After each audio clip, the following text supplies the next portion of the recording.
ಕರ್ನಾಟಕ ರಾಜ್ಯದ ಎಲ್ಲ ಶಿಕ್ಷಕ ಬಂಧುಗಳಿಗೆ ನಮಸ್ಕಾರ. ಬಹಳಷ್ಟು ದಿನಗಳಿಂದ ನಿಮ್ಗೆ ಯಾವುದೇ ಅಪ್ಡೇಟ್ ಅನ್ನ ಕೊಟ್ಟಿಲ್ಲ. ಸುಮಾರು ಸ್ಪರ್ಧಾರ್ಥಿಗಳು ಕಾಲ್ ಮಾಡಿ, ಮೆಸೇಜ್ ಮಾಡಿ, "ಸರ್ ನೇಮಕಾತಿ ಯಾವಾಗ ಆಗ್ಬೋದು? ನಮಗೆ ಒಂದು ಕ್ಲಾರಿಟಿ ಸಿಗ್ತಾ ಇಲ್ಲ. ಕಾನ್ಫರ್ಮ್ ಮಾಡೋದಿಲ್ಲ ಅಂತಂದ್ರೆ ನಾವು ಅದೇ ಶಿಕ್ಷಕರಾಗಿ ಹೋಗ್ತೀವಿ" ಅಂತೇಳಿ ನೀವೆಲ್ಲ ಕೇಳ್ತಾ ಇದ್ರಿ. ಸ್ನೇಹಿತರೆ, ಕರ್ನಾಟಕ ಸರ್ಕಾರ ಒಂದು ದೊಡ್ಡ ಬೃಹತ್ ನೇಮಕಾತಿಗೆ ಮುಂದಾಗಿದೆ. ಪ್ರತಿ ವರ್ಷದಂತೆ ಈ ವರ್ಷವೂ ಸಹ ಏನಪ್ಪಾ ಅಂತಂದ್ರ 51,000 ಅತಿ ಶಿಕ್ಷಕರನ್ನ ತೆಗೆದುಕೊಳ್ಳುವುದರ ಮೂಲಕ ದೊಡ್ಡ ಗನಂದರಿ ಕೆಲಸವನ್ನ ಮಾಡ್ಲಿಕ್ಕೆ ಹೊರಟಿದೆ. ಸೊ ಒಂದು ವಿಚಾರವನ್ನ ನಿಮ್ಗೆ ಹೇಳಿಕ್ಕೆ ಇಷ್ಟಪಡ್ತಾ ಇದ್ದೀನಿ. ಈ ನೇಮಕಾತಿ ವಿಚಾರ ಮತ್ತೆ ಈ ಸಿ ಅಂಡ್ ಆರ್ ವಿಚಾರವಾಗಿ ಮತ್ತೆ ಯಾವ್ದಾವ್ದು ಎಷ್ಟೆಷ್ಟು ಪೋಸ್ಟ್‌ಗಳಿಗೆ ಈಗ 15,000 ಐತಲ್ಲ, ಅದರಲ್ಲಿ ಪಿ.ಎಸ್.ಟಿ.ಆರ್ ಎಷ್ಟು, ಜಿ.ಪಿ.ಟಿ ಎಷ್ಟು, ಎಚ್.ಎಸ್.ಟಿ.ಆರ್ ಎಷ್ಟು? ಈಗ ಪಿ.ಎಸ್.ಟಿ.ಆರ್ ಅನ್ನುವಂಥದ್ದು ಒಂದು ಯಕ್ಷ ಪ್ರಶ್ನೆ ಆಗಿದೆ. ನಿಮ್ಗೆಲ್ಲ ಗೊತ್ತು. ಸೊ ಇವುಗಳ ಬಗ್ಗೆ ನಮಗೆ ಪರಿಪೂರ್ಣವಾಗಿರ್ತಕ್ಕಂಥ ಮಾಹಿತಿ ಬೇಕಾಗಿದೆ. ಮತ್ತೆ ಲಾಸ್ಟ್ ಟೈಮ್ ನಾನು ನಿಮ್ಗೆ ಅಪ್ಡೇಟ್ ಮಾಡಿದ್ದೆ. ಏನು ಅಂತಂದ್ರೆ 15,000 ಶಿಕ್ಷಕರ ನೇಮಕಾತಿಗೆ ಸಂಬಂಧಪಟ್ಟಂತೆ ಒಂದು ಫೈನಾನ್ಷಿಯಲ್ ಅಪ್ರೂವಲ್ ಆಗಿದೆ ಅಂತ ಹೇಳಿದ್ದೆ ನಿಮಗೆ. ನಿನ್ನೆ ಮೊನ್ನೆ ದಿನ ಸಿಎಂ ಮತ್ತೆ ಎಜುಕೇಶನ್ ಮಿನಿಸ್ಟರ್ ಆಗಿರ್ತಕ್ಕಂಥ ಮಧು ಬಂಗಾರಪ್ಪನವರು ಒಂದು ಮೀಟಿಂಗ್ ಮಾಡಿದ್ದಾರೆ. ಆ ಮೀಟಿಂಗ್ ಅಲ್ಲಿ ತ್ವರಿತಗತಿಯಾಗಿ ನಾವು ಏನ್ ಮಾಡ್ತೀವಿ, 15,000 ಶಿಕ್ಷಕರ ನೇಮಕಾತಿಗೆ ಫೈನಾನ್ಷಿಯಲ್ ಅಪ್ರೂವಲ್ ತೆಗೆದುಕೊಳ್ತೀವಿ ಅಂತ ಹೇಳ್ತಾ ಇದ್ದಾರೆ. ಯಾವುದು ಕರೆ ಯಾವುದು ಸುಳ್ಳು ಅನ್ನುವಂಥದ್ದು ನಿಮ್ಗೆ ಸಹಜವಾಗಿ ಪ್ರಶ್ನೆ ಬಂದೇ ಬರುತ್ತೆ. ಇದನ್ನ ನಾನು ಕಂಪ್ಲೀಟ್ ಆಗಿ ನಿಮ್ಗೆ ಯಾವುದು ಪ್ರೊಸೆಸ್ ಅಂದ್ರೆ ಈ 15,000 ಶಿಕ್ಷಕರ ನೇಮಕಾತಿ ಸಂಬಂಧಪಟ್ಟಂತೆ ಫೈನಾನ್ಷಿಯಲ್ ಅಪ್ರೂವಲ್ ಆಗಿದೆ ಅಂತ ಹೇಳ್ತೀನಲ್ಲ, ಅದನ್ನ ನಿಮ್ಗೆ ಪ್ರೂಫ್ ಸಹಿತವಾಗಿ ನಾನು ಹಾಕ್ತೀನಿ ಸೋಮವಾರ ದಿವಸ. ಅದಾದ್ಮೇಲೆ ಈ ನೇಮಕಾತಿ ಈಗ ಜಿ.ಬಿ ಎಲೆಕ್ಷನ್ ಬಂತು. ನೇಮಕಾತಿ ಆದ್ರೆ ಇದು ಜೂನ್ ಮಂತ್ ಅಲ್ಲೇ ಆಗ್ಬೇಕು. ನಿಮ್ಗೆ ಆಲ್ರೆಡಿ ಹೇಳಿದೀನಿ ನಾನು, ಜೂನ್ ಮಂತ್ ಅಲ್ಲಿ ನೇಮಕಾತಿ ಆಗತ್ತೆ ಅಂತ ಹೇಳಿ. ಆದ್ರೆ ಇದೇ ತಿಂಗಳಲ್ಲಿ ಆಗ್ಬೇಕು, ಇಲ್ಲ ಮತ್ತೆ ಏನಪ್ಪಾ ಅಂದ್ರೆ 2-3 ತಿಂಗಳ ಕಾಲ ಮುಂದೂಡುವಂತದ್ದು ಆಗತ್ತೆ. ಅದಾಗಬಾರ್ದು ಅನ್ನೋ ಕಾರಣಕ್ಕಾಗಿ. ಆಮೇಲೆ ಹೈಸ್ಕೂಲ್ದು ಒಂದು ಸಿ ಅಂಡ್ ಆರ್ ಬರ್ಬೇಕು. ಯಾಕಂತಂದ್ರೆ ಅಲ್ಲಿ ಬಹಳಷ್ಟು ತುಂಬಾ ಏನಪ್ಪಾ ಅಂದ್ರೆ ಕ್ಲಾರಿಫಿಕೇಶನ್ ನಮ್ಗೆ ಸಿಗ್ಬೇಕಾಗಿದೆ. ಸೊ ಅದೊಂದು ವಿಚಾರ ಇದೆ. ಅದು ಬಹುತೇಕ ಡಿ.ಪಿ.ಆರ್ ಗೆ ಹೋಗಿದೆ, ವಾಪಸ್ ಬಂದಿಲ್ಲ ಅನ್ನುವಂಥದ್ದು ಒಂದು ನಿಮ್ಗೆ ವಿಚಾರನ ಹೇಳಿದೆ ನಾನು. ಬಹುತೇಕ ಬರ್ಬೋದು. ಈ ವಿಚಾರವನ್ನ ನಾವು ಕೇಳಲಿಕ್ಕೆ ಡಿಪಾರ್ಟ್ಮೆಂಟ್ ಹೋಗ್ತಾ ಇದ್ದೀವಿ. ಮತ್ತೆ ಪಿ.ಎಸ್.ಟಿ.ಆರ್ ಪೋಸ್ಟ್ ಕಾಲ್ ಆಗ್ಲೇಬೇಕು. ಇಲ್ಲ ಅಂತಂದ್ರೆ ಏನೇನ್ ಮಾಡ್ಬೇಕು ಅನ್ನುವಂಥದ್ದು ಇದೆ. ಅದನ್ನೆಲ್ಲ ಏನಪ್ಪಾ ಅಂದ್ರೆ ಪ್ಲಾನ್ ಮಾಡ್ತಾ ಇದ್ದೀವಿ. ಆಮೇಲೆ ಕೋರ್ಟ್ ಕೇಸ್ ಒಂದು ಹಾಕ್ತೀವಿ ಅಂತ ಹೇಳಿದ್ದೀವಿ ನಿಮ್ಗೆ. PIL ಸಾರ್ವಜನಿಕ ಹಿತಾಸಕ್ತಿ ಅರ್ಜಿಯನ್ನ ಹಾಕ್ತೀವಿ ಅಂತ ಹೇಳಿದ್ದೀವಿ. ಸೊ ಅದನ್ನ ನಾವು ಒಂದ್ 2 ದಿವಸಗಳ ಕಾಲ ನಾವೇನ್ ಮಾಡ್ತಾ ಇದೀವಿ ಅಂತಂದ್ರೆ ಪ್ರತಿಯೊಬ್ಬ ಆಸ್ಪಿರೆಂಟ್ ಅವನ ಒಂದು ಆಧಾರ್ ಕಾರ್ಡು ಅಂದ್ರೆ 2 ಜೆರಾಕ್ಸ್ ಕಾಪಿ ಮತ್ತೆ ಸೆಲ್ಫ್ ಅಟೆಸ್ಟೆಡ್ ಇರ್ತಕ್ಕಂಥ ಆಧಾರ್ ಕಾರ್ಡ್ ಅನ್ನ ಕಳಿಸ್ಕೊಡ್ಬೇಕಾಗತ್ತೆ ನೀವು. ಯಾಕಂದ್ರೆ ಕೋರ್ಟ್ಗೆ PIL ಹಾಕ್ಬೇಕಂದ್ರೆ ಸೊ ಒಂದು ಸ್ಟ್ರೆಂತ್ ಬೇಕಾಗತ್ತೆ. ಅದನ್ನೆಲ್ಲ ಏನಪ್ಪಾ ಅಂದ್ರೆ ನಿನ್ನೆ ದಿನ ಮಾಹಿತಿಯನ್ನ ತೆಗೆದುಕೊಂಡಿದ್ದೀವಿ. PIL ಹಾಕ್ಬೇಕು ಅಂತಂದ್ರೆ ಏನೇನ್ ಮಾಡ್ಬೇಕು ಅಂತೇಳಿ. ಸ್ನೇಹಿತರೆ, ಕರ್ನಾಟಕ ಸರ್ಕಾರ ಈ ಬಾರಿ ಶಿಕ್ಷಕರ ನೇಮಕಾತಿಗೆ ಸಂಬಂಧಪಟ್ಟಂತೆ ಬಹಳಷ್ಟು ಮೀನಾಮೇಷವನ್ನ ಎಣಿಸ್ತಾ ಇದೆ. ನಿಮ್ಗೆ ಗೊತ್ತಿದೆ. ಇವಾಗ್ಲೂ ಏನ್ ಪಾತ್ರ ಕ್ಲಾರಿಟಿ ಇಲ್ಲ, ಯಾವಾಗ ನೇಮಕಾತಿ ಆಗತ್ತೆ ಅನ್ನುವಂಥದ್ದು. ನಾವು ಹೋದಾಗ ಒಂಥರ ಹೇಳೋದು, ಆಮೇಲೆ ಮತ್ತೊಂದ್ ತರ ಏನ್ ಪಾತ್ರ ಡಿಸ್ಕಷನ್ ಮಾಡೋದು. ಈಗ ನೋಡಿ ಎಂತ ವಿಪರ್ಯಾಸ ಅಂತಂದ್ರೆ ಆಲ್ರೆಡಿ ಫೈನಾನ್ಷಿಯಲ್ ಅಪ್ರೂವಲ್ ಆಗಿ ಶಿಕ್ಷಣ ಸಚಿವರಿಗೆ ವಾಪಸ್ ಬಂದಿದೆ ಫೈನಾನ್ಷಿಯಲ್ ಇಂದ. ಅದನ್ನ ಏನ್ ಪಾತ್ರ ಈಗ ನಾವು ಮತ್ತೆ ತ್ವರಿತಗತಿಯಾಗಿ ಕಳಿಸ್ತೀವಿ ಅಂತೇಳಿ ಮೀಡಿಯಾದಲ್ಲಿ ನಾವು ನೋಡಿದೀವಿ. ಸ್ನೇಹಿತರೆ, ಈ ಎಲ್ಲ ವಿಚಾರವಾಗಿ ನಾವು ಸೋಮವಾರ ದಿನ ಡಿಪಾರ್ಟ್ಮೆಂಟ್ಗೆ ಹೋಗ್ತಾ ಇದ್ದೀವಿ. ಪ್ರತಿಯೊಬ್ಬ ಸ್ಪರ್ಧಾರ್ಥಿ ಸುತ್ತಮುತ್ತಲು ಈಗೇನು ಬೆಂಗಳೂರಲ್ಲಿ ಇರ್ತಕ್ಕಂಥ ಸುತ್ತಮುತ್ತಲಿನ ಆಸ್ಪಿರೆಂಟು, ಆಮೇಲೆ ಸುಮಾರು ಈ PSTR ಆಕಾಂಕ್ಷಿಗಳು ಇವರೆಲ್ಲ ಏನಪ್ಪಾ ಅಂದ್ರೆ ನೀವು ಬರ್ಬೇಕಾಗತ್ತೆ. ಯಾಕೆ ಬರ್ಬೇಕಾಗತ್ತೆ ಅಂತಂದ್ರೆ ಮುಖ್ಯವಾಗಿ PSTR ಕನ್ಫರ್ಮ್ ಆಗ್ಬೇಕು, GPT ಅದ್ರ ಜೊತೆಗೆ HSTR ಅಂತೂ ಆಗತ್ತೆ. ಏನು ಸಮಸ್ಯೆ ಇಲ್ಲ. HSTR ಗೆ ಒಂದು ಬೃಹತ್ ನೇಮಕಾತಿ ಆಗತ್ತೆ. ಇನ್ನ PSTR ಆಗ್ಬೇಕು ಅಂತಂದ್ರೆ ನಮ್ಗೆ ಅನಿವಾರ್ಯವಾಗಿ ಯಾವುದೇ ನಾವು ಹೋರಾಟ ಮಾಡಿದ್ರು ಅದು ಸಾಧ್ಯ ಆಗಲ್ಲ. ಅದು ತುಂಬಾ ಏನಪ್ಪಾ ಅಂದ್ರೆ ಹೋರಾಟ ಮಾಡಿ ಬಿಟ್ಟಿದ್ದು ನಾವು. ಈಗ ಒಂದೇನು ನಮ್ಗ ಒಂದು ಆಪ್ಷನ್ಸ್ ಉಳಿದಿರ್ತಕ್ಕಂಥದ್ದು ಏನು ಅಂತಂದ್ರೆ ಕೋರ್ಟ್ಗೆ ಈ ವಿಚಾರವನ್ನ ಹಾಕುವಂಥದ್ದು. ಯಾಕಂತಂದ್ರೆ ಹುದ್ದೆಗಳ ಸಂಖ್ಯೆ ಸುಮಾರು ಖಾಲಿ ಇದೆ. ಆಮೇಲೆ ಈಗ ಗೆಸ್ಟ್ ಟೀಚರ್ನ ತೆಗೆದುಕೊಳ್ತಾ ಇದಾರಲ್ಲ 51,000, ಇದು ಕಂಪಲ್ಸರಿ ಫಸ್ಟ್ ಗೆಸ್ಟ್ ಟೀಚರ್ ಅನ್ನುವಂತ ಕಾನ್ಸೆಪ್ಟೇ ಇರಬಾರ್ದು. ಯಾಕಂದ್ರೆ ಬೇರೆ ಬೇರೆ ಇಲಾಖೆಯಲ್ಲಿ ಈಗ ನೋಡಿ DC ಯನ್ನ ಗೆಸ್ಟ್ ಟೀಚರ್ ತಗೋತಾರ ಇಲ್ಲ, ತಹಸೀಲ್ದಾರ್ನ ಗೆಸ್ಟ್ ಟೀಚರ್ ತಗೋತಾರ ಇಲ್ಲ. ಹಾಗಾದ್ರೆ ಶಿಕ್ಷಣ ಇಲಾಖೆಗೆ ಗೆಸ್ಟ್ ಟೀಚರ್ನ ತೆಗೆದುಕೊಂಡು ಸರ್ಕಾರಿ ಶಾಲೆಗಳನ್ನ ಮುಚ್ಚುವಂತ ಪರಿಸ್ಥಿತಿ ಯಾಕೆ ಮಾಡ್ಬೇಕು?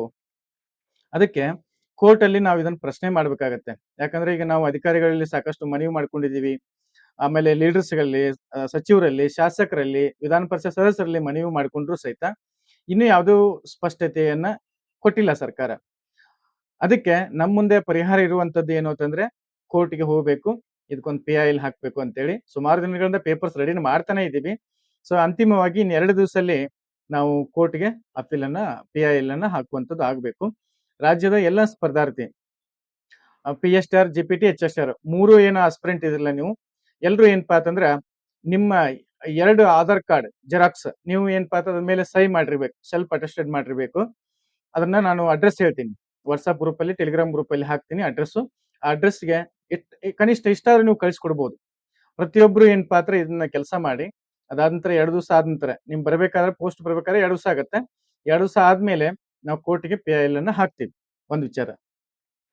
ಎರಡನೇ ವಿಚಾರ ಏನು ಅಂತಂದ್ರೆ ಈ ಸಿ.ಎನ್.ಆರ್ ಬಿಡ್ತಾ ಇಲ್ಲ. ಇದನ್ನ ನಾವು ಬಹಳ ಫೋರ್ಸೇಬಲಿ ಹಾಕಿ ಸಾಕಾಗಿದೆ. ಸಿ.ಎನ್.ಆರ್ ನ ತಕ್ಷಣ ಬಿಡಬೇಕು ಅಂತೇಳಿ. ಇದು ಏನಪ್ಪಾ ಅಂದ್ರೆ ಇದು ಇದನ್ನ ಮೇಡಮ್ ಅವ್ರ ಹತ್ರ ಕೇಳಬೇಕಾಗಿದೆ. ಅದಾದ್ಮೇಲೆ ಈ ನೇಮಕಾತಿ ವಿಚಾರವಾಗಿ ಯಾವಾಗ ನೇಮಕಾತಿ ಆಗುತ್ತೆ? ಹಿಂಗೆ ಹೇಳ್ಕೊತ ಹೋಗ್ತೀರಾ ಅಥವಾ ಏನೋ ನೇಮಕಾತಿ ಮಾಡ್ತೀರಾ ಇಲ್ಲ ಅಂತೇಳಿ ನಾವು ಗಟ್ಟಿಯಾಗಿ ಅವ್ರನ್ನ ಕೇಳಬೇಕಾಗಿದೆ. ಸೊ ಅದು ಒಂದು ವಿಚಾರ ಇದೆ. ದಯವಿಟ್ಟು ಎಲ್ರೂ ಸೋಮವಾರ ಬರ್ಬೇಕಾಗತ್ತೆ. ಇನ್ನ PSTR ಹುದ್ದೆಗಳಿಗೆ ಸಂಬಂಧಪಟ್ಟಂತೆ 3708 ಹುದ್ದೆಗಳು ಒಂದು ಸಪರೇಟ್ ಆಗಿ ಪ್ರತ್ಯೇಕವಾಗಿ ಫೈಲ್ ಅನ್ನ ಕಳಿಸಿದೀವಿ ಅಂತ ಹೇಳ್ತಾ ಇದ್ರೆ ಅದು ಫೈನಾನ್ಷಿಯಲ್ ಅಪ್ರೂವಲ್ ಸಿಗತ್ತೆ ಇಲ್ಲೋ ಅನ್ನೋಂಥದ್ದು ಡೌಟ್ ಇದೆ. ಯಾಕಂತಂದ್ರೆ ಇದು ಈಗ ಆಲ್ರೆಡಿ 15,000 ಮಾಡಿದ್ವಿ ಅಂತ ಹೇಳ್ತಾರೆ. ಅದನ್ನೊಂದು ಲಾಸ್ಟ್ ಬೇರೆದಾಗಿ ನೇಮಕಾತಿ ಮಾಡ್ತೀವಿ ಅಂತ ಹೇಳ್ತಾ ಇದ್ರೆ ಅದು ಕಣ್ಣೊಡ್ಸೋ ತಂತ್ರ ಆಗ್ಬಾರ್ದು. ಆ ಕಾರಣಕ್ಕಾಗಿ ಅದು ಏನಪ್ಪಾ ಅಂದ್ರೆ ಒತ್ತಡ ನಾವು ಹೇರಬೇಕಾಗತ್ತೆ. ಆಮೇಲೆ ನಾವ್ ಯಾವ್ದು ರೀತಿ ಹೋರಾಟಕ್ಕೆ ಕರೆ ಕೊಟ್ಟಿಲ್ಲ. ದಯಮಾಡಿ ನೀವೆಲ್ಲ ಅರ್ಥ ಮಾಡ್ಕೋಬೇಕು. ಹೋರಾಟ ಏನಾಗ್ತಿದೆ ಅಂತಂದ್ರೆ ಕೇವಲ ಒಂದು ಸೀಮಿತ ಪ್ರದೇಶಕ್ಕೆ ಆಗ್ತಿದೆ. ಸೊ ಅದು ದಯಮಾಡಿ ಏನಪ್ಪಾ ಅಂದ್ರೆ ನೀವು ಹೋರಾಟಕ್ಕೆ ಬರುವಂತ ಅವಶ್ಯಕತೆ ಇಲ್ಲ. ನಾವು ಮಿನಿಸ್ಟ್ರಿಗೆ ಮತ್ತೆ ಸಚಿವರಿಗೆ ಏನು ಪರಿಷತ್ ಸದಸ್ಯರಲ್ಲ ಅವ್ರ ಮುಖಾಂತರ ಒತ್ತಡ ಹಾಕುವಂಥದ್ದು. ಎರಡನೇದು ಏನು ಅಂತಂದ್ರೆ ಸುಮ್ನೆ ಏನಪ್ಪಾ ಅಂದ್ರೆ ಇವ್ರ ಕೂಡ ಗುದ್ದಾಡೋದು ಬೇಡ.